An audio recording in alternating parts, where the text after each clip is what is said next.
Double consciousness, alienation, and the cyborg-being. I sit at my desk in London a little over 24 hours after President Trump ordered the assassination of General Qasem Soleimani, consumed by the familiar sense that my fragile British-Iranian selfhood is about to shatter. Predictably, the news is covered in images of mass gatherings of Iranians. Some men beat their chests. Women grip their black chadors. I feel like I'm being split in two. I struggle to disentangle my being from orientalized representations of the Middle East, to such an extent that the tone of such coverage causes me to fear and loathe myself. At the same time, I am aware of my positioning as an elite British voice, a voyeur from London observing from afar conflicts from which I am fundamentally safe, and the beneficiary of systems of colonialism which amplify my voice more than any member of my extended family. As a British Iranian person, I am implicated as both object and subject within systems of my own oppression, and the weight of such knowledge threatens the collapse of my internal self. I feel a deep fissure opening up inside me, a triggering of old wounds, and a reigniting of a sense of myself as broken, ambivalent, and lost. The work presented here uses a combined methodology of performance and autoethnography. Autoethnography is defined as intimate self-narrative subsequently analysed. And these methods are combined in order to explore the ways in which processes of making enjoin maker and materials in a network in which movement becomes a kind of thought, creating a kind of cyborg being. These processes will be used to interrogate the question of double consciousness and the ways in which processes of making and moving can affect a kind of healing. W.E.B. Du Bois's concept of double consciousness describes the psychic experience of embodying two oppositional ideals within one human self. This experience exerts huge emotional pressure on the individual who is overwhelmed by always looking at oneself through the eyes of others, of measuring one's soul by the tape of a world that looks on in amused contempt and pity. Double consciousness is therefore fundamentally an extreme and internalized form of subject-object dualism, in which the subaltern individual is forced to see themselves through the eyes of an oppressive dominant culture. Indeed, there's not been a time in my life when I haven't understood that in the context of the UK, Iranians were strange, different, increasingly suspicious, and that certain aspects of what I deemed to be my Iranianness were always to be kept hidden from wider British society. My experiences have led to the construction of a certain kind of Iranianness in me as external, objective, something I look upon through the eyes of other people. This leaves me alienated from an important part of my own lived experience.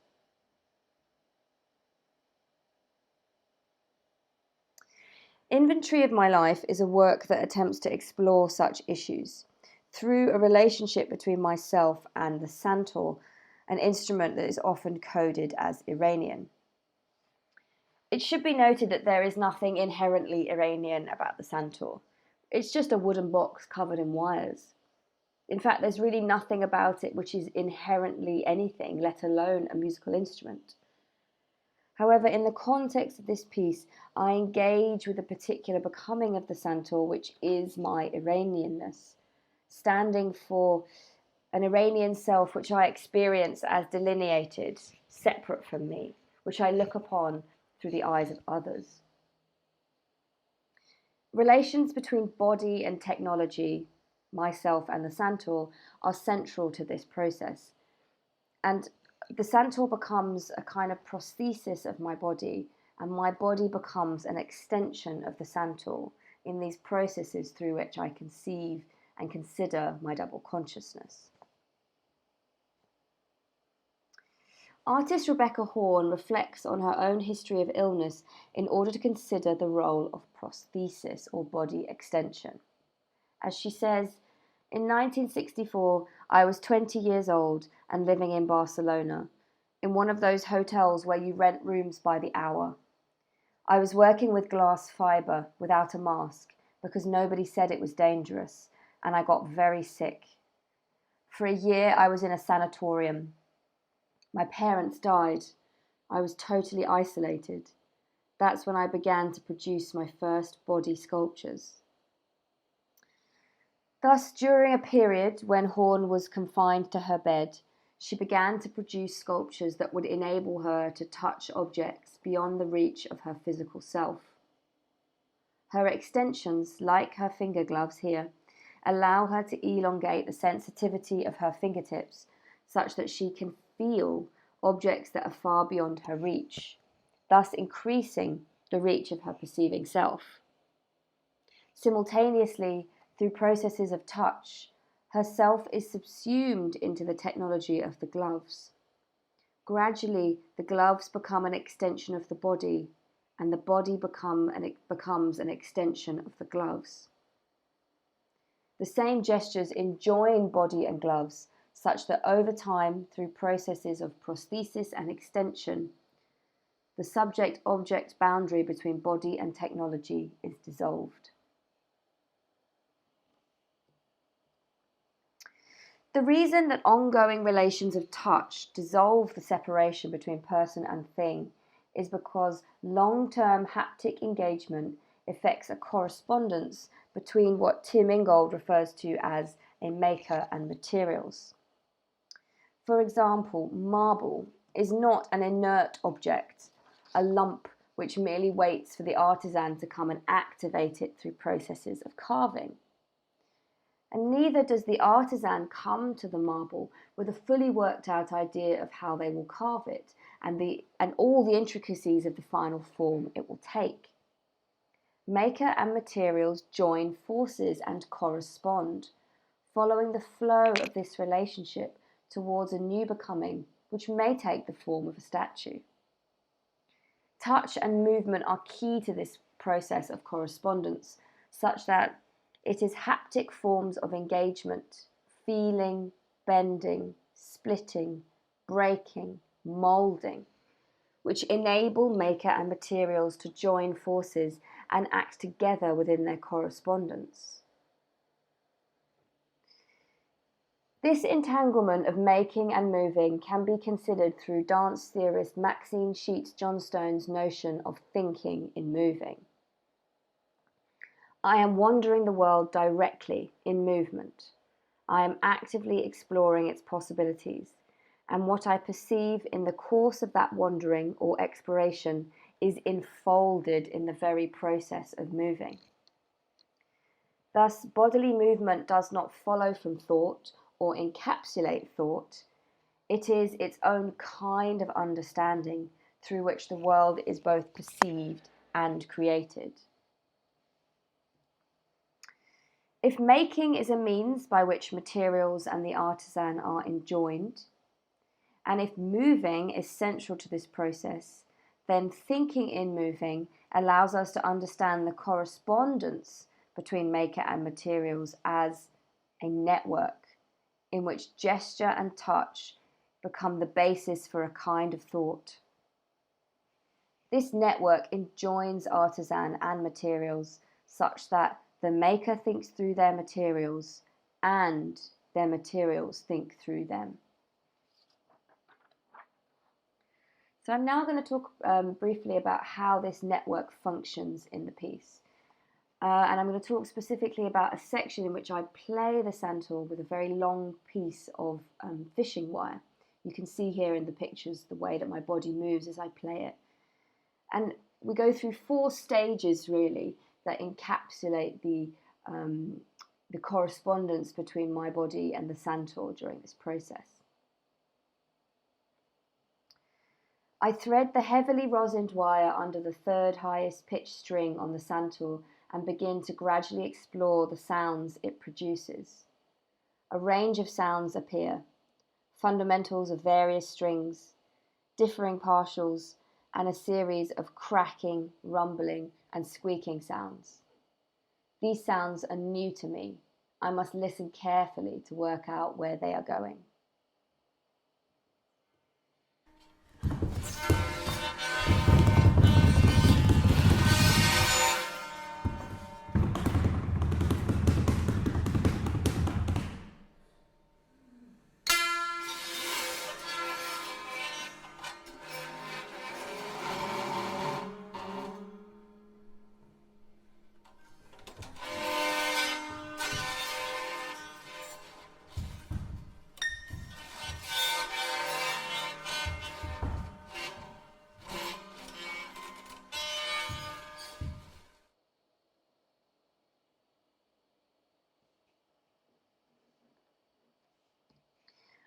Thus, in this first stage, a single gesture from my body produces multiple sonic responses from the Santor, which I attend to acutely. A relationship is produced which constructs the Santor as speaker and me as respondent. I listen carefully to the sounds it produces and try to uncover their intricacies. I start to pull the wire back and forth, gradually creating a rhythmic cycle that alternates between fast and slow gestures of push and pull, and which causes my body to contort and bend around the instrument. I follow the flow of the Santor material, seeing where it takes me, curiously hearing the sounds as they emerge. The push and pull of the wire coincides with the inhale and exhale of my breath.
In this second stage, I continue to respond to the utterances of the Santor, a process which begins to effect a cyclical and rhythmic movement of my body and breath.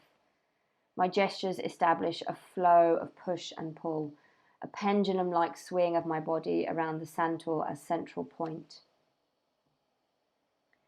I begin to explore and manipulate the sound potential of the Santor, isolating higher or lower pitches, pulling the string slower or faster and at different angles to produce a range of sounds. These explorations are interspersed with moments of silence.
section, I push back against the tensions of the Santor, effecting its sound through gestures of bending, crouching, pulling, and pushing.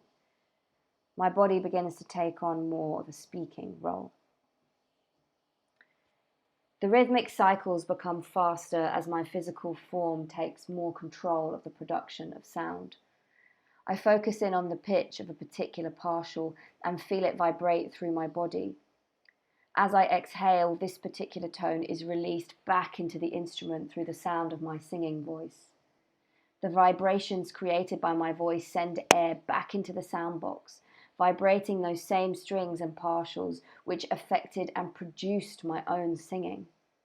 This causes the Santor to sing back at me, which in turn affects the response with my singing voice once more.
In this fourth stage, I effect physical movement, the vibrating of strings, in the Santor through the production of sound within my own resonating body.